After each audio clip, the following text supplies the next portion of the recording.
વલસાડના મોગરવાડી ગરનાળામાં પાણી ભરાતા મહિલા કાર સાથે તણાઈ। પાણી ભરાયું હોવા છતાં જોખમી રીતે પસાર થવા જતા કાર તણાઈ ગઈ। મહિલાએ બૂમાબૂમ કરતા આસપાસના લોકો એકત્ર થઈ ગયા। સ્થાનિક લોકોએ જીવના જોખમે કાર સાથે મહિલાને બચાવી।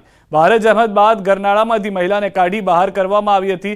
સવારે ભારે વરસાદને કારણે રેલવે ગરનાળામાં ભરાયા હતા પાણી। ગરનાળામાં પાણી ભરાતા વાહન વ્યવહાર ઠપ થઈ ગયો હતો। અનેક વાહન ચાલકો મુશ્કેલીમાં મુકાયા। તો વલસાડ અને વાપીમાં ભારે વરસાદ, અનેક વિસ્તારમાં રસ્તા ઉપર ભરાયા છે પાણી। વલસાડના ચીપવાડ રેલવે અંડરપાસ પાણીમાં ગરકાવ થયો છે। અંડરપાસના પાણીમાંથી પસાર થતા કાર ચાલક ફસાયો છે। તાત્કાલિક ટેમ્પોની મદદથી ફસાયેલી કારને બહાર કઢાઈ। વરસાદથી નીચાણવાળા રસ્તા ઉપર ભરાયેલા પાણીમાં તંત્રની પ્રી મોન્સૂન કામગીરી સામે સવાલો ઊભા થઈ રહ્યા છે। બે દ્રશ્યો તો વલસાડના જ આપ જોઈ રહ્યા છો કે જ્યાં આગળ કાર ચાલક ફસાઈ ગયા હતા, અને ત્રીજા દ્રશ્ય આપ જે જોઈ રહ્યા છો જેમાં સુરતની અંદર પણ એ જ પરિસ્થિતિનું નિર્માણ થતું જોવા મળી રહ્યું છે। એક વખત પાણીનો એટલો પ્રવાહ હતો કે જેમાં જીવના જોખમે ટ્રક નાખ્યા બાદ ટ્રક ચાલક અને ટ્રક તણાતા નજરે પડ્યા। સ્થાનિકોએ તેઓને બચાવી લીધા। બીજી તરફ વલસાડમાં પણ એવા દ્રશ્યો જોવા મળ્યા કે જ્યાં મહિલા કાર લઈને જઈ રહ્યા હતા અને પાણીમાં ગરકાવ થઈ ગઈ। મહેસાણામાં છેલ્લા 24 કલાકમાં 4 ઇંચથી વધુ વરસાદ છે। સતત વરસાદને કારણે નીચાણવાળા વિસ્તારોમાં પાણી ભરાયા છે। રાધનપુર રોડ ઉપર આવેલા સપન એક્ઝોટિકાના રહીશો પરેશાન છે। 1 માસ અગાઉ સોસાયટીના સ્થાનિકોએ કર્યો હતો ચક્કાજામ। વર્ષોથી પાણી ભરાવાની સમસ્યાનો નિકાલ ન થતા કર્યો હતો વિરોધ।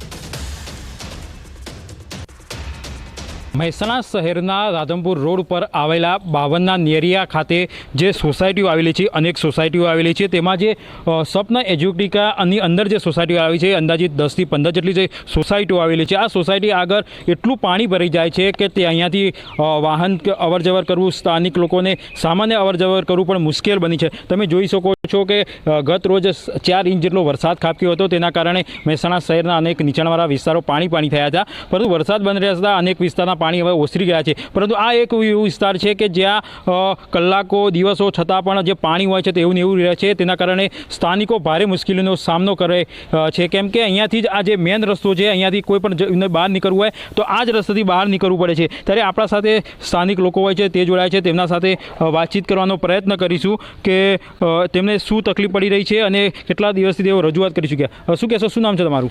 મારું નામ તેજસ પટેલ છે। હું અહીંયાથી લગભગ 12 મહિનાથી રહું છું। અહીંયા વર્ષોથી ફરિયાદ ચાલી રહી છે કે પાણીનો કોઈ ગટર લાઈન કરો, કાં તો પછી સોર્સ બોર બનાવો, કાં તો પછી ગટર લાઈનની બીજી કોઈ બી ગમે તે નાખો, પાઇપો નાખો। પણ અહીંયા અમારે કોઈ બી રાતે સવારે દૂધ લેવા જવું હોય, બાળકોને મૂકવા જવું હોય કે કંઈ બી બહાર નીકળવું હોય તો એની બહુ તકલીફ પડે છે। અમારે હવે નીકળવું કઈ રીતે? કમર ઉપર પાણી છે, એમાંય ઘરમાં સાપ આવી જાય, બધું જીવજંતુ આવી જાય। તો એના માટે કાં તો સોર્સ બોર બનાવો, કાં તો ગટર લાઈન નખાવો, કાં તો પછી કોઈ બી બીજી કોઈ બી પ્રક્રિયા કરો કે પાઇપથી ખેંચાવરાવો, તો એનું પાણીનો નિકાલ કરે એની અમે તકેદારી રાખવાનું કહીએ છીએ। અહીંયા પાણી રહે છે વરસાદ આવ્યા પછી? વરસાદ આવે પછી 10-15 દિવસ સુધી। ચોક્કસથી સ્થાનિક લોકો કહી રહ્યા છે કે 10 થી 15 દિવસ સુધી પાણી અહીંયા આ જ વિસ્તારમાં રહે છે। વરસાદ સામાન્ય નથી, ખાલી અડધો ઇંચ પડે તોય આ સ્થિતિ થાય છે। આ તો વધારે પડ્યો, સામાન્ય અડધો ઇંચ પડે છે તોય આ સ્થિતિનું ઉત્પાદન ચોક્કસથી યોગ્ય જવાબ પણ નથી મળતો તેવું કહી રહ્યા છે। તમે ફરી વખત બતાવું કે પરિસ્થિતિ ખૂબ જ દયનીય બની છે। તમે અહીંયાથી અનેક વાહન ચાલકો પસાર થતા હોય છે। અહીંયા તમે જોઈ શકો છો એક બાઇક પણ પસાર થયા છે, તેના મોટાભાગના જે ટાયર હોય છે તે પાણીમાં ડૂબી જતા હોય છે। અંદર સોસાયટી જવાનો એકમાત્ર રસ્તો છે, અહીંયાથી 15 જેટલી સોસાયટીઓ આગળ આવેલી છે। આ 15 સોસાયટીનો એકમાત્ર રસ્તો છે, તેમને હાલમાં ભારે મુશ્કેલીનો સામનો કરવાનો વારો આવ્યો છે। સ્થાનિક તંત્ર યોગ્ય જવાબ નથી આપ્યું તેવું સ્થાનિક લોકો હાલમાં કહી રહ્યા છે। કેતન પટેલ, ન્યૂઝ 18 ગુજરાતી, મહેસાણા। તો રાજ્યમાં જ્યાં મેઘરાજા વરસ્યા ત્યાં જળબંબાકારની સ્થિતિ સર્જાઈ। વરસાદના વિરામ બાદ પણ હજુ મુશ્કેલીના પાણી નથી ઓસર્યા। ખંભાતના ઉંદેલ ગામે વરસાદી વિરામના 5 દિવસ બાદ પણ જળબંબાકારની સ્થિતિ છે। ગામના ખેતરોમાં ગળાડૂબ પાણી ભરાયેલા છે। સોનારિયા વિસ્તારના ઘરોમાં વરસાદી પાણી હજુ પણ ભરાયેલા છે। તો પાસે આવેલા જલુંદ ગામમાં પણ કંઈક આવી જ પરિસ્થિતિ જોવા મળી। ગ્રામજનોનું કહેવું છે કે પશુઓનો ઘાસચારાથી લઈ ડાંગરના પાક પર પાણી ફરી વળ્યા છે। તંત્ર દ્વારા કોઈ મદદ કે પાણી નિકાલની વ્યવસ્થા ન કરાતા આ સ્થિતિ સર્જાય હોવાનો આક્ષેપ છે। આણંદ જિલ્લાના ખંભાત તાલુકાના અંતરિયાળ વિસ્તાર ઉંદેલ ગામ નેનો આ સોનારિયા વિસ્તારમાં પહોંચ્યું છે। વરસાદને બંધ થયે 5 દિવસ થયા, હજી બી જળબંબાકારની સ્થિતિ। હું ચોક્કસ દ્રશ્યમાં બતાવવા માંગીશ કે આ જે સોનારિયા વિસ્તાર છે ઉંદેલનો, લોકોના ઘરોમાં હજી પણ પાણી ઉતર્યા નથી। જ્યાં જુઓ ત્યાં પાણીની સ્થિતિ છે। સર્વત્ર જળબંબાકાર। આજ લોકો જે આ મકાનના માલિકો છે બિચારા લાચારીમાં હજી પણ દેખાય છે, ઘરની બહાર ઊભા છે। એમના પરિવારના સભ્યો અહીંયાથી સ્થળાંતર એમના સગાવાલાને ત્યાં કરી ગયા છે. ચોક્કસ દેખાય છે કે અહીંયા ટ્રાન્સપોર્ટેશન માટે એમણે માત્ર ટ્રેક્ટર એક સહારો છે. પાછળ દ્રશ્યમાં ઘાસચારો બી દેખાય છે. પશુઓનું ઘાસ જે છે પલળી ગયું છે. એટલે ચોક્કસ કહી શકાય કે વરસાદે ખૂબ ભારે તારાજી આ વિસ્તારમાં સર્જી છે. અહીંયા જ્યાં જુઓ ત્યાં પાણીની સ્થિતિ છે. લોકો હાલ કેડસમાં પાણીમાં અહીંયા જોઈ શકાય છે દ્રશ્યમાં. વ્યવસ્થા તંત્રનું અહીંયા કોઈ નક્કર પગલાં લીધા નથી. સ્થાનિકો અહીંયા ઘણા બધા ત્રસ્ત છે. લગભગ 500 જેટલા પરિવારો આ સોનારિયા વિસ્તારમાં અહીંયા વસવાટ કરે છે. એમનો મુખ્ય વ્યવસાય ખેતી છે. એટલે ચોક્કસ કહી શકાય કે ખેતી પર આધારિત જીવન નિર્વાહ કરતા લોકો છે. એમની ડાંગર પણ ડૂબી ગઈ છે. એમની જે મહામૂલો પાક જે છે ડાંગરનો એ પણ ડૂબી ગયો છે. ખૂબ ગંભીર પરિસ્થિતિ.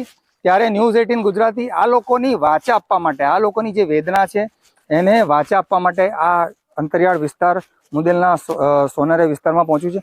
આપણી સાથે અહીંયા મુદેલ જે ગ્રામ પંચાયતમાં ફરજ બજાવે છે, પોતે ચૂંટાયેલા સભ્યો છે, આપણે એમને પૂછીએ. શું નામ છે તમારું? શાકિરભાઈ મહેમુદભાઈ પઠાણ. શાકિરભાઈ, શું સમસ્યા શું છે? સમસ્યા લગભગ 7 દિવસથી વરસાદ પડ્યો ત્યારથી આ પાણી ભરાયા છે. આજ દિન સુધી કોઈ તંત્ર ધ્યાન આવે છે પણ કોઈ ધ્યાન પર દોરતું નથી. 500 થી 600 લોકો પોતપોતાના સગાવાલાએ શિફ્ટ કરવામાં આવ્યા છે. અહીંયા શું ડાંગર ને શું નુકસાન? ડાંગર તો લગભગ 1000 વીઘા જેટલું નુકસાન છે. દરેક ખેતરમાં પાણી છે. આ પાણીની આ પરિસ્થિતિ સર્જાઈ કેમ સર્જાઈ? પાણીનો કોઈ નિકાલ જ નથી ઉંદેલ ગામમાં. કોઈ તંત્ર ધ્યાન ઉપર દોરતું નથી. તમે ક્યાં ક્યાં રજૂઆત કરી? અમે મુખ્યમંત્રીને બી રજૂઆત કરી છે. 16-17ની ફાઇલ બનાવેલી છે પંચાયત દ્વારા, પણ આજ દિન સુધી કોઈ નિકાલ થયો નથી. તો આ ગ્રામ પંચાયતના સદસ્યોનું કહેવું છે કે મુખ્યમંત્રી સુધી પણ રજૂઆતો થઈ છે, સરકારી વહીવટી તંત્રને પણ રજૂઆત કરી છે આ વરસાદી પાણીના નિકાલની. આ દિન સુધી કોઈ પગલાં લીધા નથી.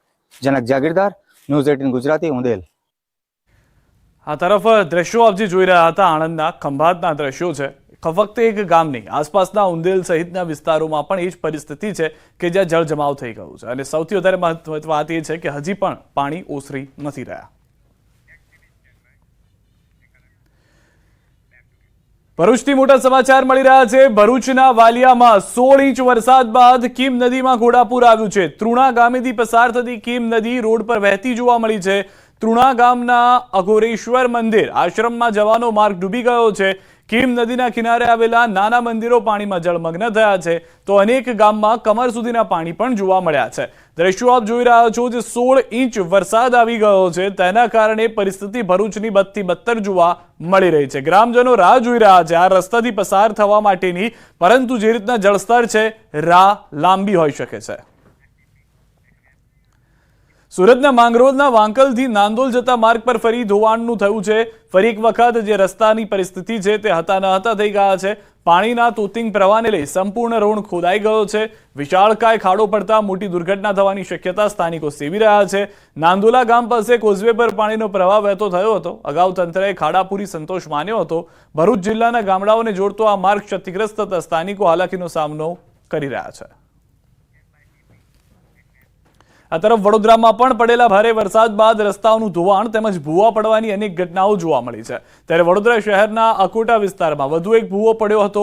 રોડ નીચે આવેલી ગટર લાઇન બેસી જતા ભૂવો પડ્યો. પરંતુ મહત્વની વાત તો એ છે કે 3 દિવસથી ભૂવો પડ્યો હોવા છતાં હજુ સુધી કોર્પોરેશને સમારકામ નથી કર્યું. પાલિકાએ માત્ર બેરિકેડ મૂકી સંતોષ માની લીધો.